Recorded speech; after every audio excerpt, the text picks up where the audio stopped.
एक वर्ष पूर्ती झालेली आहे. तुम्ही कसं बघता एक मंत्री या नात्याने या सगळ्या वर्षभराच्या काळात? सरकारने जे मागच्या काळामध्ये कामं सुरू केली होती, विकास कामं, ती बऱ्यापैकी त्याच पद्धतीने सुरू आहेत आणि नवीनसुद्धा प्रकल्प या ठिकाणी दिसत आहेत. आणि आपण आज पाहिलं असेल की वेगळ्या वेगळ्या योजना ज्याच्यामध्ये जे अपूर्ण प्रकल्प होते, सिंचनाचे असतील किंवा पाण्याच्या पिण्याच्या योजनेचे असतील, रस्त्यांचे असतील, येणारे उद्योगधंदे येण्याकरता जो प्रयत्न सरकारने केलेला आहे.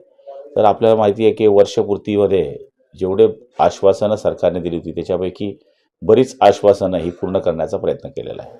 तुम्ही एक मंत्री असताना तुम्ही केलेल्या कामातल्या 10 पैकी तुम्ही स्वतःला किती मार्क द्याल? मी 10 पैकी माझ्या याला 7 मार्क देईल. 3 मार्क कोणते कापले? हे बघा, काही काही ठिकाणी अडचणी आल्या आम्हाला. काही ठिकाणी निधीच्याही अडचणी आल्या, सेंट्रलच्या निधीच्या अडचणी आल्या.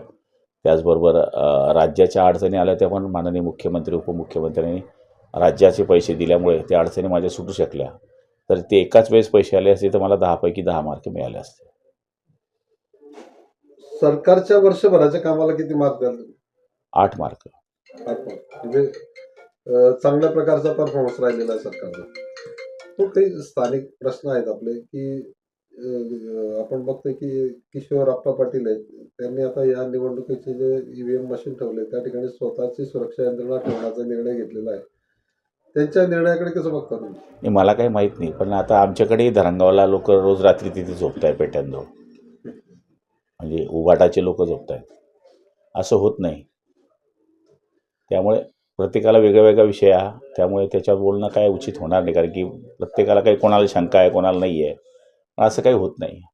दुसरीकडे मुक्ताईनगरमध्ये खडसे आणि चंद्रकांत पाटील यांच्यातला संघर्ष वाढल्याचं पाहायला मिळतंय आपल्याला. दोघे एकमेकांवरती गंभीर आरोप करतायत. नाही, फक्त मतदान केंद्रावर जाण्यावरचा विषय होता आणि कोणताही आमदार असं काही मतदान केंद्राची विषय ओढावू शकत नाही. पण विनाकारण कार्यकर्त्यांच्या वाद झाल्यामुळे ते चंद्रकांत पाटलावर त्यांनी आरोप केला. मग चंद्रकांत पाटलांच्या आरोपामुळे साहजिक हे कार्यकर्ते भडकले आणि मला तरी असं वाटतं की निवडणुका ह्या 2 दिवसाच्या आहेत, त्याच्यामध्ये एवढे वाद होणे उचित नाही आहे. पालिका निवडणुकीमध्ये आपण बघितलं की महायुतीच्या नेत्यांमध्ये अनेक आरोप प्रत्यारोप झाले. राणे असतील, रवींद्र चव्हाण असतील, यांच्यातही आरोपांच्या प्रत्यारोपांच्या जे आहे ते फेरी झालेल्या आहेत. आज रवींद्र चव्हाण जे आहेत ते गौप्यस्फोट करणारी एक पत्रकार परिषद घेणार आहेत, काय सांगा? त्यांची पत्रकार परिषद घेण्याचा त्यांना अधिकार आहे. आता कोणता गौप्यस्फोट करतील हा त्यांचा विषय आहे. ते बोलले होते पाचोऱ्याला की बा 2 तारखेपर्यंत युती टिकवेल आणि त्याच्यानंतर मी बोलेल बुवा असं.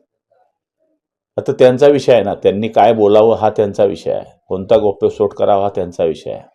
त्यामुळे आम्ही बोलणं उचित नाही, त्यांनी बोलावं काय बोलायचं आहे.